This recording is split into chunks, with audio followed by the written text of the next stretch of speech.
Halo teman-teman, berjumpa lagi di podcast Gadis Desa, obrolan manis penuh rasa. Dengan saya Isti Karimah dari komunitas Rawat Baca. Nah teman-teman, pada kesempatan kali ini kita mampir di rumah dinas Wakil Bupati nih. Kita bersama dengan Pak Riswadi, Wakil Bupati Kabupaten Pekalongan teman-teman. Selamat malam Pak Riswadi. Malam. Sehat ya Pak? Alhamdulillah sehat. Alhamdulillah. Ya. Senang sekali kalau lihat orang sehat dalam. Oh iya.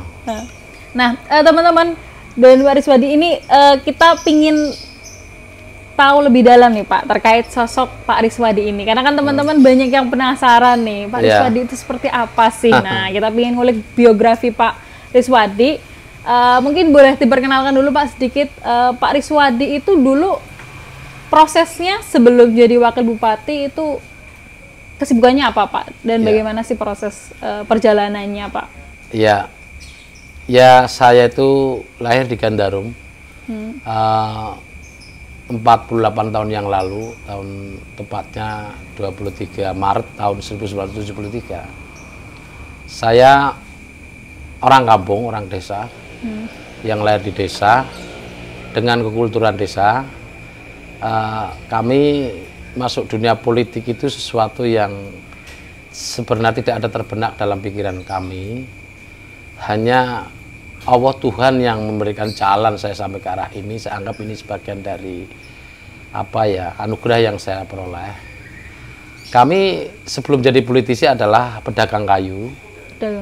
Pedagang kayu, ya sekitar 21 tahun yang lalu kita pedagang kayu. Dan alhamdulillah sampai sekarang dunia itu masih saya tekuni, walaupun sekarang sudah saya delegasin ke anak. Kami dibesarkan dari sebuah organisasi kepemudaan, yaitu Karang Taruna, baik di Karang Taruna Desa saya 2 periode, dan Karang Taruna Kabupaten pun saya 2 periode. Barulah saya diajak teman untuk masuk wilayah partisan partai politik, dan akhirnya saya berlabuh di politisi menjadi anggota DPRD di tahun 2009 pertama kami lantik 14 Agustus 2009 sampai sekarang.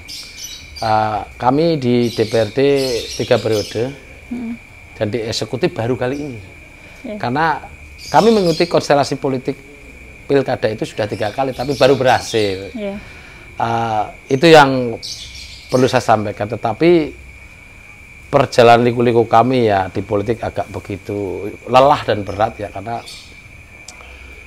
selama hampir 15-17 tahun itu mengikuti konstelasi politik baik DPR maupun pilkada itu hampir berkali-kali. Jadi namun demikian kami hanya memberikan semangat kepada masyarakat atau anak-anak muda sekarang ya. Yang pertama, jangan kegagalan itu, benar kata orang, keberhasilan yang tertunda.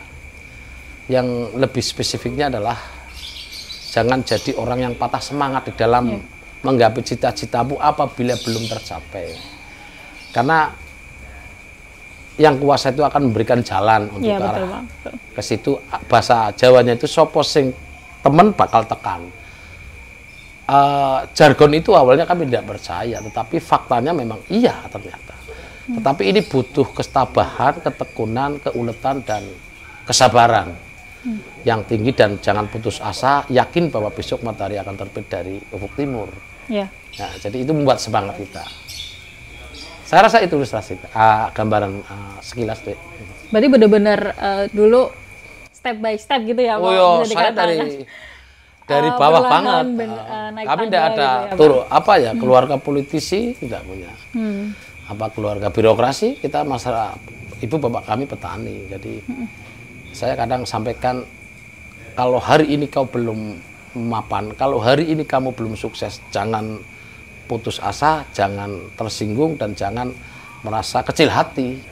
Karena dunia itu berputar, dan ke depan adalah eranya anak-anak muda.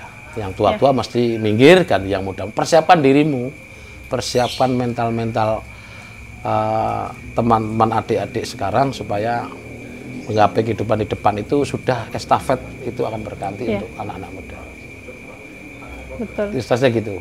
Oke, luar biasa sih Pak. Berarti kan Bapak itu berproses sejak awal gitu ya. Nah, ya. Itu juga membuktikan bahwa memang tadi yang Bapak sampaikan, support teman bakal tekan.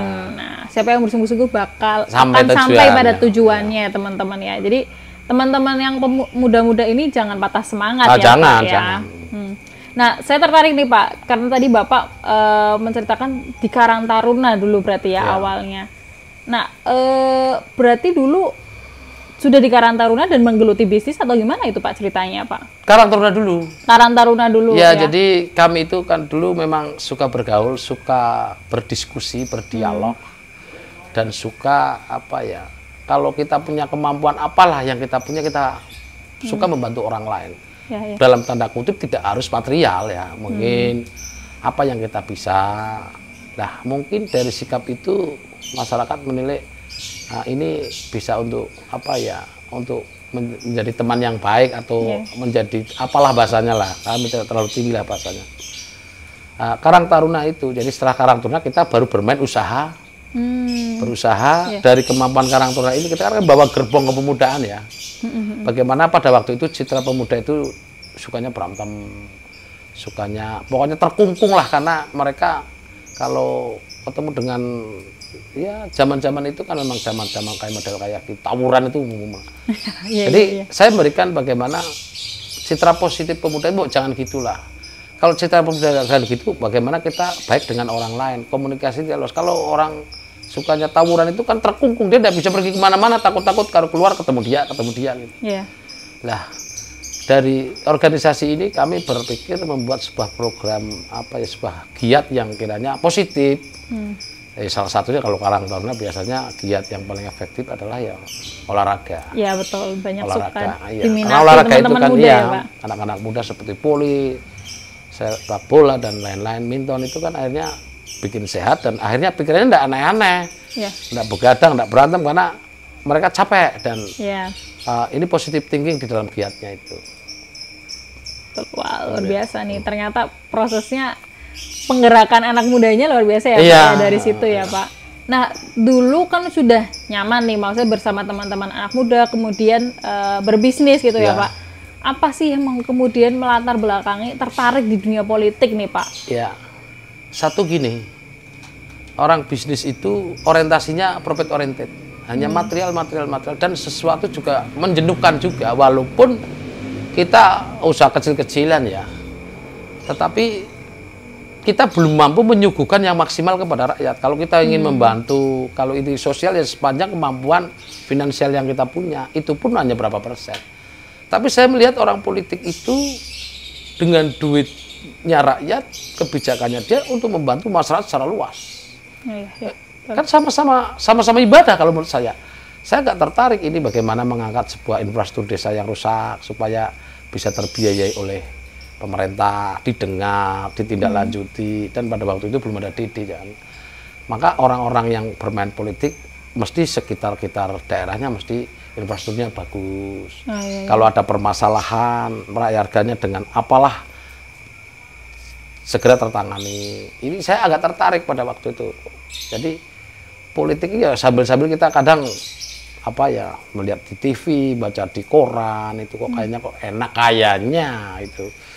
Tapi setelah saya masuk ya agak enak juga kan gitu. Berarti karena melihat dampak baiknya gitu ya Pak ya, salah satunya ya, bahwa ternyata berpolitik, orang-orang yang ada di politik itu punya dampak baik bagi masyarakat yang ada di sekitarnya. Karena politik itu kan esensinya berlomba-lomba kebaikan loh, Dek. Orang politik tidak baik tidak dipilih loh. Orang yang baik aja belum tentu kok. Karena ini berlomba-lomba kebaikan dalam rangka ke arah kesejahteraan masyarakat. Lewat apa? Lewat kebijakan, lewat program yang bisa ditelurkan masyarakat dan bermanfaat. Ya, betul-betul. Secara luas, ini arah politik ke situ. Karena politik itu berangkat dari politea yang artinya kesejahteraan masyarakat kota. Dengan politik kita bisa mensejahterakan masyarakat. Ya, betul-betul. Gitu. Nah, ini menarik nih Pak, sedikit. Karena tadi kan Bapak menyampaikan bahwa politik itu baik dan lain sebagainya. Tapi nih Pak, banyak kan masyarakat yang kadang masih melihat bahwa politik itu kotor dan lain sebagainya. Nah, menurut Bapak tuh gimana tuh? Saya melihat secara pendapat pribadi itu sebenarnya mungkin apa ya, dampak secara personal. Dampak dari personal, tetapi inti politik itu tidak begitu. Karena ada pepatah yang mengatakan bahwa kalau kau hari ini menjadi orang baik, masuklah ke politik. Kenapa? Kalau yang orang baik tidak masuk politik, ya masuk orang jahat. Ya, betul. Nah, gitu. Jadi Jadi politik itu bukan kotor, politik itu suatu cara ya. Politik itu tidak memikirkan diri sendiri. Ya. Jelas ada objek dalam hal ini adalah masyarakat, karena dia harus mampu mengejawantahkan programnya demi kepentingan orang banyak.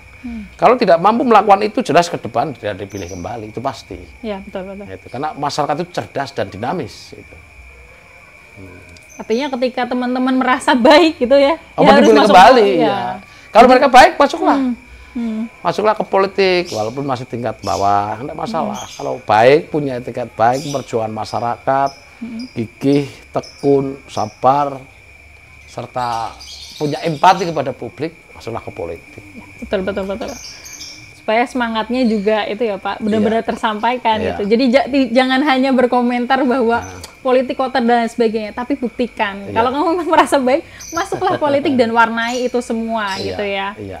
Nah, tadi kan sudah ngobrol nih Pak, Iya. bahwa apa namanya tadi perjalanan awal gitu kan, masuk ke politik seperti apa. Nah, saya juga penasaran nih Pak, karena kan posisi Bapak ini kan sebagai wakil Iya. Bupati Kabupaten Pekalongan nih Pak. Oke. Nah, boleh cerita sedikit nih Pak, bagaimana perjalanannya rasanya sekarang menjadi wakil bupati dan apa saja sih yang berubah, maksudnya kegiatannya apa saja gitu kan, terus kemudian program-programnya gitu. Ya, kita tidak bisa pungkiri lah sebuah keinginan, cita-cita kalau sampai tujuannya senang lah. Ya. Kita tidak bisa pungkiri. Namun demikian di balik kesenangan itu beban di pundak semakin berat. Ya, betul. Nah, otomatis kami harus melayani masyarakat, kami harus menerima masyarakat, kami harus membuatkan kebijakan yang kiranya skala prioritas masyarakat itu membutuhkan. Lah, bangunnya juga harus pagi, Iya, betul. yang harus mengikuti protokoler pemerintah. Sewaktu-waktu kita juga dibutuhkan rakyat 24 jam. Ini tanggung jawabnya semakin berat. Namun demikian, seberat apapun sebuah tanggung jawab, kalau kita sudah diniati ya kita syukuri, dan ini bagian dari amanah yang diberikan rakyat pada saya. Ya insya Allah saya akan melaksanakan dengan segala kemampuan dan pribadi kami jelas untuk pengabdian rakyat. Itu harus kami mampu melaksanakan itu. Oke, luar biasa.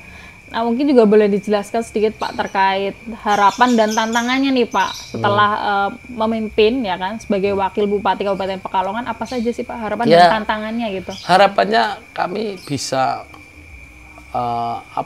mengejawantahkan apa yang menjadi visi misi kami.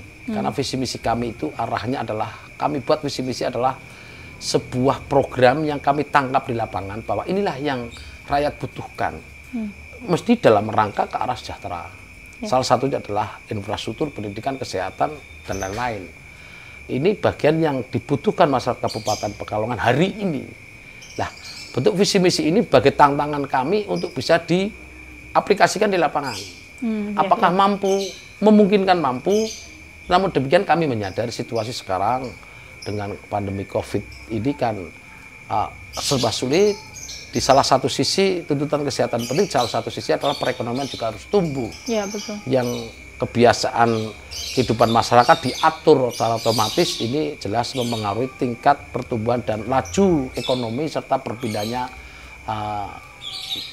uang dari rakyat ke rakyat, maka otomatis ekonomi juga akan agak menurun. Ini tantangan kami. Oleh karena itu kita tidak boleh putus asa atau bahkan tidak bisa berbuat. Ya, mari bersama-sama dengan rakyat, dengan the big team pemerintah untuk mengambil sebuah keputusan dan inovasi di dalam peningkatan ekonomi di situasi yang sangat sulit ini.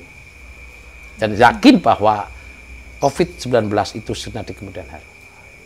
Oke, berarti tantangannya memang terkait COVID juga ya Pak. Terus kemudian tadi visi misinya supaya mensejahterakan masyarakat.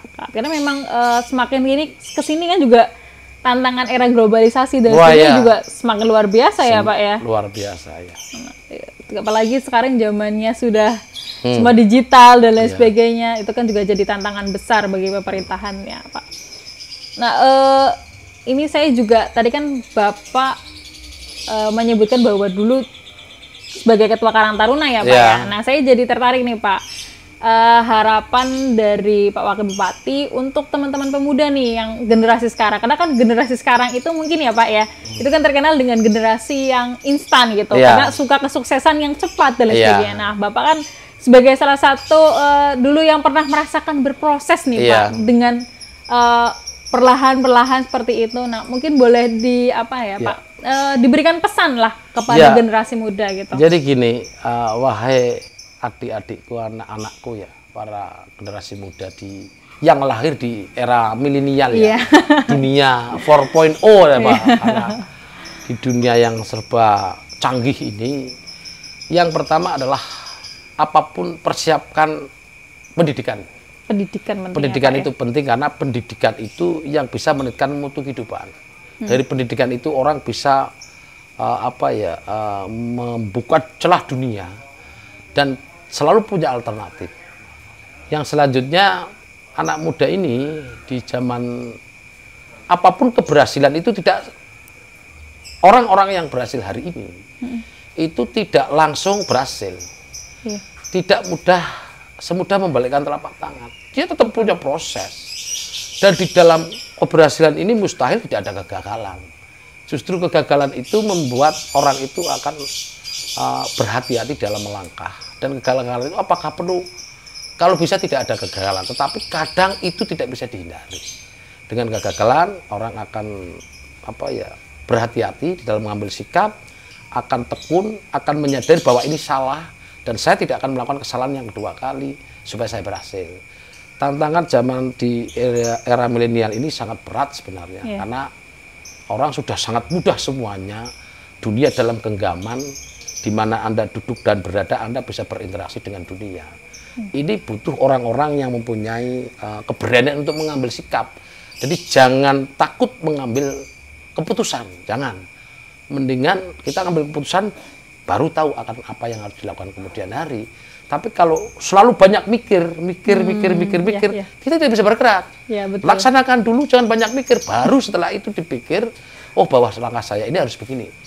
Lakukan sekarang, jangan takut gagal, jangan banyak mikir. Oke, berarti karena anak-anak muda sekarang itu kan bahasanya overthinking Pak. Overthinking. Udah kebanyakan mikir dulu gitu kan, takut, gagal dan lain sebagainya. Jangan banyak mikir, kalau banyak mikir, pikirnya terbelakangan. Jalan dulu baru pikir. Iya. Gitu. Karena seperti Pak Wabub itu juga dulu kan pernah merasakan gagal-gagal ya gitu, Pak. Sampai sekarang sukses aja pernah gagal-gagal banyak kayak gitu. Itu orang sukses itu pasti melalui proses. Orang sukses itu melalui proses, nggak cuma instan ya Pak ya. Kalau instan ya jatuhnya instan juga. Iya betul Pak, betul. Karena sesuatu yang diraih dengan tiba-tiba itu kemudian juga bisa selesainya juga dengan cepat gitu ya Pak. Oke, benar sekali Pak. Nah itu pesannya teman-teman anak muda supaya menikmati prosesnya, jangan terburu-buru dulu ya Pak ya. Karena nanti suksesnya akan datang sendiri, menghampiri ini. Nah ini kan juga berkaitan dengan Hari Pahlawan nih Pak. Nah boleh diceritakan sedikit Pak atau penjelasan sedikit mengenai pemaknaan Hari Pahlawan bagi Pak Riswadi ini. Ya, jadi ada patah yang mengatakan bahwa bangsa yang besar adalah bangsa yang menghargai para pendahulunya. Bangsa ini ada, bangsa Indonesia ini ada mesti didirikan oleh para pendahulu kita. Kita itu kan orang yang lain sudah merdeka, sudah bagus, sudah serba enak. Apapun para pendahulu kita yang hari ini dikatakan pahlawan atau menjadi pahlawan itu ya memang perjuangannya luar biasa. Itu berjuang untuk berdiri sebuah bangsa. Lah itu di luar segala-galanya saya katakan luar biasa. Orang yang berkorban jiwa, raga, tenaga, pikiran, bahkan nyawa.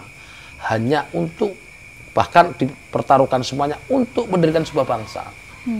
Yang harus keluar dari penjajahan, dan mereka berkorban untuk bangsanya.